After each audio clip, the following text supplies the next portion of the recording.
നിങ്ങൾ അയച്ചു തന്ന ഈ പോഡ്കാസ്റ്റിന്റെ തലക്കെട്ട് തന്നെ എന്തൊരു കൗതുകമാണല്ലേ. ഇൻ ഗുഡ് ഫെയ്ത്ത് എന്ന ഷോയിലെ ഒരു എപ്പിസോഡ്. മുഹമ്മദ് നിസാമി ഒരു നിയോലിബറൽ പേടിസ്വപ്നത്തിൽ തുടരുക, അല്ലെങ്കിൽ ഉടമ്പടിയുടെ സ്വപ്നം സാക്ഷാത്കരിക്കുക. അതെ, ഒരു പേടിസ്വപ്നം, പിന്നെ ഒരു സ്വപ്നം. വളരെ വളരെ ശക്തമായ വാക്കുകളാണ്. എന്താണ് ഇവരിതുകൊണ്ട് യഥാർത്ഥത്തിൽ അർത്ഥമാക്കുന്നതെന്ന് നമുക്കൊന്ന് ആഴത്തിൽ പരിശോധിക്കാം. തീർച്ചയായും. ആ തലക്കെട്ട് വെറും ഒരു ഭംഗിവാക്ക് മാത്രമല്ല. നമ്മുടെ കാലഘട്ടത്തിലെ രണ്ട് അടിസ്ഥാനപരമായ ജീവിത രീതികളെയാണ് അത് നേർക്കുനേർ നിർത്തുന്നത്. രണ്ട് ജീവിത രീതികൾ. അതെ. ഒരു വശത്ത് ഇന്ന് നമ്മളെല്ലാവരും ജീവിക്കുന്ന ലോകം, അതായത് കമ്പോളത്തിനും വ്യക്തിയുടെ ലാഭത്തിനും പ്രാധാന്യം നൽകുന്ന ഒരു ലോകം. അതിനെയാണ് ഇവർ നിയോ ലിബറൽ പേടിസ്വപ്നം എന്ന് വിളിക്കുന്നത്. ഓക്കെ. മറുവശത്ത് അതിനൊരു ബദലായി ഇവർ മുന്നോട്ട് വയ്ക്കുന്ന ഒരു കാഴ്ചപ്പാടുണ്ട്. ദൈവത്തോടും സമൂഹത്തോടുമുള്ള കടമകളിൽ അധിഷ്ഠിതമായ ഒരു ജീവിതരീതി. അതിനെയാണ് അവർ ഉടമ്പടിയുടെ സ്വപ്നം എന്ന് പറയുന്നത്. ഓക്കെ. അപ്പോ തുടങ്ങുന്നതിന് മുൻപ് ഈ രണ്ട് വാക്കുകൾ നമുക്കൊന്ന് വ്യക്തമാക്കാം. നിയോലിബറൽ എന്ന് പറയുമ്പോൾ പലരും അതൊരു സാമ്പത്തിക ശാസ്ത്രം മാത്രമായാണ് കാണുന്നത്. പക്ഷേ ഇവിടെ അതല്ല ഉദ്ദേശിക്കുന്നത്, അല്ലേ? അല്ലേയല്ല. പോഡ്കാസ്റ്റില് മുഹമ്മദ് നിസാമി അത് വ്യക്തമാക്കുന്നുണ്ട്. നിയോലിബറൽ എന്നത് കേവലം ഒരു സാമ്പത്തിക സിദ്ധാന്തമല്ല, അതൊരു സമ്പൂർണ്ണ ലോകവീക്ഷണമാണ്. ഒരു ലോകവീക്ഷണം. അതെ. വ്യക്തിയുടെ സ്വാതന്ത്ര്യത്തിനും തിരഞ്ഞെടുപ്പുകൾക്കും സ്വന്തം നേട്ടങ്ങൾക്കുമാണ് അവിടെ ഏറ്റവും വലിയ പ്രാധാന്യം. ഭരണകൂടത്തിന്റെ ഇടപെടലുകൾ പരമാവധി കുറയ്ക്കുക, കമ്പോളത്തിനെല്ലാത്തിനെയും നിയന്ത്രിക്കാൻ വിട്ടുകൊടുക്കുക. അതാണ് അതിന്റെ ഒരു പ്രധാന ആശയം. ചുരുക്കി പറഞ്ഞാൽ, ഞാൻ, എന്റെ ഇഷ്ടം, എന്റെ ലാഭം. കൃത്യമായി. ആ ഒരു ചിന്തയ്ക്ക് പ്രാമുഖ്യം നൽകുന്ന രീതി. ശരി. അപ്പോ മറുഭാഗത്തുള്ള അബ്രഹാമിക് ഉടമ്പടി എന്നതോ? അത് കേൾക്കുമ്പോൾ ഒരുപക്ഷെ ചിലർക്കെങ്കിലും അതൊരു മതപരമായ കാര്യമായി മാത്രം തോന്നാം. പക്ഷെ ഇവിടെ അതൊരു വിശാലമായ അർത്ഥത്തിലാണ് ഉപയോഗിക്കുന്നത്. ദൈവം മനുഷ്യനുമായി ഒരു ഉടമ്പടിയിലേർപ്പെട്ടിരിക്കുന്നു എന്ന ആശയമാണ് അതിന്റെ അടിസ്ഥാനം. ഒരു കരാറ് പോലെ. ഒരു തരം കരാർ, അതെ. അതായത് ഈ ജീവിതത്തിനും പ്രപഞ്ചത്തിനും ഒരു ലക്ഷ്യമുണ്ട്, ഒരു നിയമമുണ്ട്. ആ നിയമങ്ങൾക്കനുസരിച്ച് ജീവിക്കുമ്പോഴാണ് യഥാർത്ഥത്തിൽ മനുഷ്യന് അഭിവൃദ്ധി ഉണ്ടാകുന്നത്. ഇവിടെ വ്യക്തിയുടെ ഇഷ്ടങ്ങൾക്കല്ല പ്രാധാന്യം, മറിച്ച് ആ ദൈവികമായ ഉടമ്പടിക്കാണ്. മനസ്സിലായി. ഇത് കേവലം വ്യക്തിപരമായ കാര്യമല്ല. സമൂഹം എങ്ങനെയായിരിക്കണം, രാഷ്ട്രീയം, സാമ്പത്തിക രംഗം, ഇതിനെക്കുറിച്ചെല്ലാം വ്യക്തമായ കാഴ്ചപ്പാടുകൾ അതിലുണ്ട്. വളരെ വ്യക്തമായി. അപ്പോൾ നമുക്ക് ഈ താരതമ്യത്തിന്റെ കാതലിലേക്ക് കടക്കാം. ഒരു സമൂഹത്തിന്റെ നിയമങ്ങളും മൂല്യങ്ങളും എവിടെ നിന്ന് വരണമെന്ന ചോദ്യത്തിൽ നിന്നാണല്ലോ ഈ പോഡ്കാസ്റ്റ് ചർച്ച തുടങ്ങുന്നത്. അധികാരത്തിന്റെ ഉറവിടം, അതാണല്ലോ എല്ലാത്തിന്റെയും അടിസ്ഥാനം. കൃത്യമായി. അവിടെയാണ് ഏറ്റവും വലിയ വ്യത്യാസം കിടക്കുന്നത്. നിയോലിബറൽ കാഴ്ചപ്പാടിൽ നിയമങ്ങളും മൂല്യങ്ങളും തീരുമാനിക്കുന്നതാരാണ്? മനുഷ്യർ തന്നെ. അതെ, മനുഷ്യർ തന്നെയാണ്. ഭൂരിപക്ഷത്തിന്റെ അഭിപ്രായം, അല്ലെങ്കിൽ ആ സമയത്ത് നമുക്ക് ശരിയെന്ന് തോന്നുന്ന കാര്യങ്ങൾ, അതൊക്കെയാണ് നിയമങ്ങളായി മാറുന്നത്. അവിടെ മനുഷ്യന്റെ യുക്തിക്കും ആഗ്രഹങ്ങൾക്കുമാണ് പരമാധികാരം. ശരി. എന്നാൽ ഉടമ്പടിയുടെ കാഴ്ചപ്പാട് നേരെ തിരിച്ചാണ്. നിയമത്തിന്റെ യഥാർത്ഥ ഉറവിടം ദൈവികമായ വെളിപാടുകളാണ്. അത് കാലത്തിനനുസരിച്ച് മാറുന്ന ഒന്നല്ല, മനുഷ്യന്റെ ആഗ്രഹങ്ങൾക്കനുസരിച്ച് വളച്ചൊടിക്കാവുന്ന ഒന്നല്ല. ഇവിടെയാണ് എനിക്കൊരു സംശയം. സ്വാതന്ത്ര്യം എന്ന ആശയത്തെ ഇത് എങ്ങനെയാണ് ബാധിക്കുന്നത്? നിയോലിബറൽ ചിന്ത എപ്പോഴും ഉയർത്തിപ്പിടിക്കുന്നത് വ്യക്തിസ്വാതന്ത്ര്യമാണല്ലോ, എനിക്കിഷ്ടമുള്ളത് ചെയ്യാനുള്ള സ്വാതന്ത്ര്യം. അതെ. ഉടമ്പടിയുടെ കാഴ്ചപ്പാടിൽ ഒരുപാട് നിയമങ്ങളും ചട്ടക്കൂടുകളുമുണ്ട്. അപ്പോ അവിടെ സ്വാതന്ത്ര്യം കുറവാണെന്നല്ലേ അതിന്റെ അർത്ഥം? വളരെ നല്ലൊരു ചോദ്യമാണിത്. പോഡ്കാസ്റ്റില് ഈ വിഷയം വിശദമായി ചർച്ച ചെയ്യുന്നുണ്ട്. ശരിക്കും പറഞ്ഞാൽ രണ്ട് തരം സ്വാതന്ത്ര്യത്തെക്കുറിച്ചാണ് നമ്മൾ സംസാരിക്കുന്നത്. നിയോലിബറൽ കാഴ്ചപ്പാടിലെ സ്വാതന്ത്ര്യം എന്നത് എന്തിൽ നിന്നുള്ള സ്വാതന്ത്ര്യമാണ്. ഫ്രീഡം ഫ്രം, അതായത് ബാഹ്യമായ നിയന്ത്രണങ്ങളിൽ നിന്നും പാരമ്പര്യങ്ങളിൽ നിന്നും നിയമങ്ങളിൽ നിന്നുമുള്ള ഒരു മോചനം. അതിന്റെ ലക്ഷ്യം വ്യക്തിപരമായ സന്തോഷവും നേട്ടവുമാണ്. ഓക്കേ. എന്നാൽ ഉടമ്പടിയുടെ കാഴ്ചപ്പാടിലെ സ്വാതന്ത്ര്യം എന്നത് എന്തിനു വേണ്ടിയുള്ള സ്വാതന്ത്ര്യമാണ്? ഫ്രീഡം ഫോർ, അതായത് ഒരു വലിയ ലക്ഷ്യം നേടാനുള്ള സ്വാതന്ത്ര്യം. ഒരു ഉദാഹരണം പറയാമോ? തീർച്ചയായും.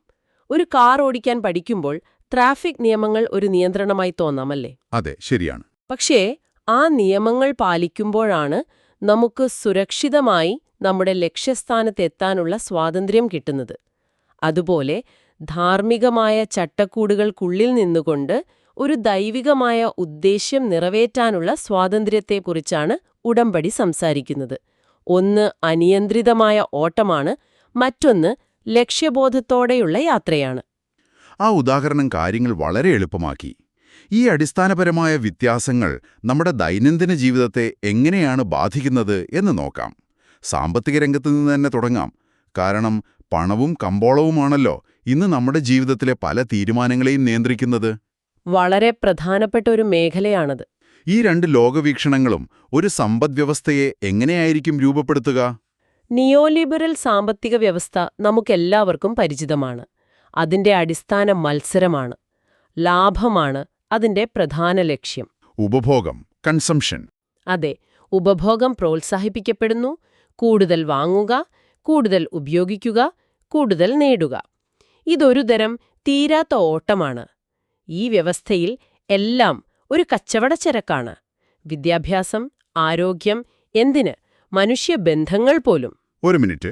പക്ഷെ ഈ മത്സരവും ലാഭേച്ഛയുമല്ലേ പുതിയ കണ്ടുപിടുത്തങ്ങൾക്കും സാമ്പത്തിക വളർച്ചയ്ക്കുമൊക്കെ കാരണമാകുന്നത്? ആ വ്യവസ്ഥയുടെ നല്ല വശങ്ങളെക്കുറിച്ച് ഈ പോഡ്കാസ്റ്റിലൊന്നും പറയുന്നില്ലേ? തീർച്ചയായും ആ ചോദ്യം പ്രസക്തമാണ്. പോഡ്കാസ്റ്റ് അതിന്റെ ഗുണങ്ങളെ പൂർണ്ണമായി തള്ളിക്കളയുന്നില്ല. സാങ്കേതികമായി നമ്മൾ ഒരുപാട് മുന്നോട്ടു പോയിട്ടുണ്ട്, ശരിയാണ്. പക്ഷേ മുഹമ്മദ് നിസാമി ചോദിക്കുന്ന ചോദ്യം ഇതാണ്: അതിന് നമ്മൾ കൊടുക്കേണ്ടി വന്ന വിലയെന്താണ്? അതിരൂക്ഷമായ സാമ്പത്തിക അസമത്വം, പരിസ്ഥിതിയുടെ നാശം, മനുഷ്യർക്കിടയിൽ വർദ്ധിച്ചുവരുന്ന മാനസിക സമ്മർദ്ദം, ജീവിതത്തിന് അർത്ഥമില്ലായ്മ തോന്നുന്ന അവസ്ഥ, ഇതെല്ലാം ആ പേടി സ്വപ്നത്തിന്റെ ഭാഗമാണ്. ശരിയാണ്. വിജയമെന്നത് കുറച്ചുപേർക്ക് മാത്രം നേടാനാകുന്ന ഒന്നായി മാറുന്നു. മറ്റുള്ളവരെല്ലാം ആ ഓട്ടത്തിൽ പരാജയപ്പെട്ടവരായി കണക്കാക്കപ്പെടുന്നു. അപ്പോൾ എന്താണ് ഇതിനൊരു ബദൽ?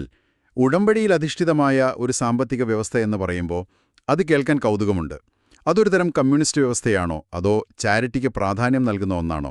എനിക്കത് വ്യക്തമായില്ല. അല്ല, അതൊരു കമ്മ്യൂണിസ്റ്റ് വ്യവസ്ഥയല്ല. കാരണം അത് സ്വകാര്യ സ്വത്തിനെ അംഗീകരിക്കുന്നുണ്ട്. പക്ഷേ അവിടെ കമ്പോളത്തിന് അനിയന്ത്രിതമായ സ്വാതന്ത്ര്യമില്ല. കമ്പോളം ധാർമ്മികമായ ചില നിയമങ്ങൾക്ക് വിധേയമായിരിക്കണം. ഉദാഹരണത്തിന് പലിശ, ചൂതാട്ടം, പൂഴ്ത്തിവെപ്പ് പോലുള്ള കാര്യങ്ങൾ നിഷിദ്ധമാണ്. സമ്പത്ത് ഒരിടത്ത് കുന്നുകൂടുന്നതിന് പകരം സമൂഹത്തിൽ ശരിയായ രീതിയിൽ വിതരണം ചെയ്യപ്പെടുന്നുണ്ടെന്ന് ഉറപ്പാക്കാനുള്ള സക്കാത്ത് പോലുള്ള സംവിധാനങ്ങളുമുണ്ട്. അവിടെ ലാഭം നേടുന്നത് തെറ്റല്ല. പക്ഷേ അത് മാത്രമാകരുത് ലക്ഷ്യം. സമൂഹത്തിന്റെ പൊതുവായ നന്മയ്ക്കായിരിക്കണം പ്രാധാന്യം.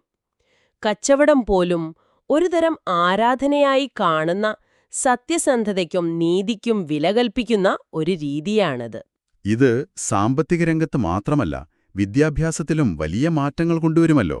കാരണം എന്തു തരം സമൂഹമാണോ നമുക്ക് വേണ്ടത് അതിനനുസരിച്ചുള്ള പൗരന്മാരെയാണല്ലോ വിദ്യാഭ്യാസത്തിലൂടെ നമ്മൾ വാർത്തെടുക്കേണ്ടത്. കൃത്യമാണ്. ഈ ഭാഗം ചർച്ച ചെയ്യുമ്പോൾ എനിക്ക് ശരിക്കും എന്റെ സ്കൂൾ കാലമാണ് ഓർമ്മ വന്നത്. അതെങ്ങനെ? അവിടെയും മാർക്ക് നേടുന്നതിനും നല്ലൊരു ജോലിക്ക് വേണ്ടിയുള്ള കോഴ്സിന് ചേരുന്നതിനുമായിരുന്നല്ലോ പ്രാധാന്യം. ഇന്നത്തെ നിയോലിബറൽ വിദ്യാഭ്യാസത്തിന്റെ പ്രധാന ലക്ഷ്യം അതാണ്: സാമ്പത്തിക വ്യവസ്ഥയ്ക്ക് ആവശ്യമുള്ള തൊഴിലാളികളെയും ഉപഭോക്താക്കളെയും സൃഷ്ടിക്കുക. ശരിയാണ്. കുട്ടികളുടെ കഴിവുകളെല്ലാം അളക്കുന്നത് അവർക്ക് ഭാവിയിൽ എത്ര ശമ്പളം കിട്ടും എന്നതിനെ ആശ്രയിച്ചാണ്. അതെ, നമ്മുടെ സംഭാഷണങ്ങളിൽ പോലും അവന് നല്ല ഭാവിയുണ്ട് എന്ന് പറയുന്നത് ഒരു വലിയ ശമ്പളമുള്ള ജോലിയെക്കുറിച്ചായിരിക്കും. അതേസമയം ഉടമ്പടിയുടെ കാഴ്ചപ്പാടിലുള്ള വിദ്യാഭ്യാസത്തിന്റെ ലക്ഷ്യം അതല്ല. അവിടെ സ്വഭാവ രൂപീകരണത്തിനാണ് ഒന്നാം സ്ഥാനം. അറബിയിൽ തർബിയ എന്നൊരു വാക്കുണ്ട്. കേവലം പഠിപ്പിക്കൽ എന്നല്ല, ഒരു ചെടിയെ പരിപാലിച്ചു വളർത്തുന്നതുപോലെ ഒരു കുട്ടിയെ ധാർമ്മികമായും ആത്മീയമായും സാമൂഹികമായും വളർത്തിയെടുക്കുക എന്നാണ് അതിന്റെ അർത്ഥം. ആ ആശയം കൊള്ളാം. അറിവ് നേടുന്നത് നല്ലൊരു ജോലിക്ക് വേണ്ടി മാത്രമല്ല, നല്ലൊരു മനുഷ്യനാകാൻ വേണ്ടിയാണ്. സമൂഹത്തോട് കടമകളുള്ള, കുടുംബത്തോട് ഉത്തരവാദിത്വമുള്ള, ദൈവത്തെ ഭയപ്പെടുന്ന ഒരു വ്യക്തിയെ വാർത്തെടുക്കുക. അതാണ് ആ വിദ്യാഭ്യാസത്തിന്റെ ആത്യന്തികമായ ലക്ഷ്യം. അപ്പോൾ നമ്മൾ രണ്ട് വ്യത്യസ്തമായ ജീവിത രീതികളെയും അത് സാമ്പത്തിക, വിദ്യാഭ്യാസ രംഗങ്ങളിൽ എങ്ങനെ പ്രതിഫലിക്കുന്നുവെന്നും കണ്ടു. സ്വാഭാവികമായും ഈ രണ്ട് വ്യവസ്ഥകളിലും വിജയം എന്ന വാക്കിന് രണ്ടർത്ഥങ്ങളായിരിക്കുമല്ലോ. തീർച്ചയായും. ഇതാണ് ഒരുപക്ഷേ ഈ ചർച്ചയിലെ ഏറ്റവും വ്യക്തിപരമായ ഭാഗം. കാരണം നമ്മളെല്ലാവരും ജീവിതത്തിൽ വിജയിക്കാൻ ആഗ്രഹിക്കുന്നവരാണ്, അല്ലേ? തീർച്ചയായും. നിയോലിബറൽ ലോകത്ത് വിജയത്തിന്റെ അളവുകോലുകൾ വളരെ വ്യക്തമാണ്. എത്ര പണമുണ്ട്, എന്ത് കാറുണ്ട്, എന്ത് സ്ഥാനമുണ്ട്, സമൂഹത്തിൽ എന്ത് വിലയുണ്ട്, ഇതെല്ലാം ഭൗതികമായ കാര്യങ്ങളാണ്. പുറമേക്ക് കാണുന്ന കാര്യങ്ങൾ. അതെ.